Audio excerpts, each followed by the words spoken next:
Tickets અને મર્ચ લઈને અમે પહોંચી ગયા ટાટા WPL જોવા BCS stadium Vadodara. Car park કરીને સીધા અમે સ્ટેડિયમમાં એન્ટર થઈ ગયા. જોરદાર કેપ છે ગાઈસ. હવે તો પહેરી જ લો. અવેન્જર્સ અસેમ્બલ. એન્ડ ફાઇનલી અમે WPL માં આવી ગયા. બટ ગલત બ્લોક. તો ટાઈમ બચાવવા માટે અમે કૂદીને ફટાફટ જઈએ છીએ સાઉથ બ્લોકમાં. થેન્ક યુ ભાઈ ક્લિપ લેવા માટે. નિશા અને ડોરેમોનની યાદ આવી ગઈ કે અમને એની કેપથી ઉડાવીને અંદર લઈ જાય. What timing guys. અમારી સાથે પહોંચી ગઈ છે RCB ની ટીમ. ફ્લાઇટમાંથી ઉતર્યા હોય એવા ઢગલા સિક્યોરિટી ચેકઅપ પછી અમે ફાઇનલી પહોંચી ગયા ગ્રાઉન્ડની અંદર.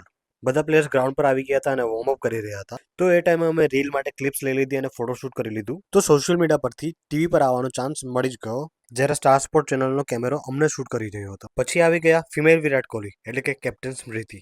એન્ડ ગુજરાત જાયન્ટ્સની ટીમ પણ ગ્રાઉન્ડમાં ઉતરી ફાયરવર્ક સાથે મેચ સ્ટાર્ટ થઈ. કોઈએ સાચું જ કીધું છે કે ગરબા વગર ગુજરાતીઓનો ઇવેન્ટ પૂરો ના થાય. વડોદરાની આ ફર્સ્ટ WPL મેચ છે.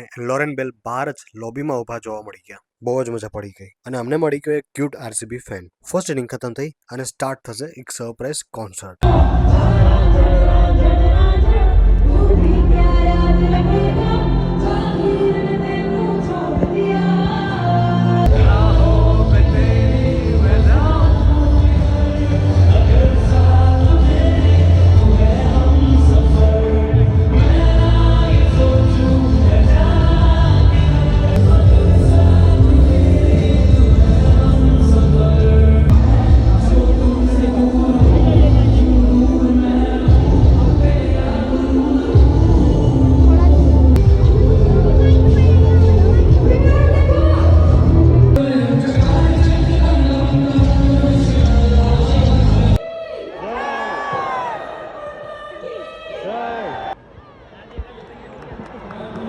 સેકન્ડ ઇનિંગમાં લોરેન બેલ, સાયલી, ડી ક્લર્કની બોલિંગ જોવાની બહુ જ મજા પડી ગઈ એન્ડ RCB જીતી ગયું. એક્ઝિટ પર પોલીસમેન જોડે થોડી મસ્તી મજાક કરીને ગ્રીન ડોટ બોલની અમેઝિંગ મેમરીઝ કલેક્ટ કરી લીધી WPL માં. તો guys see you again in next vlog.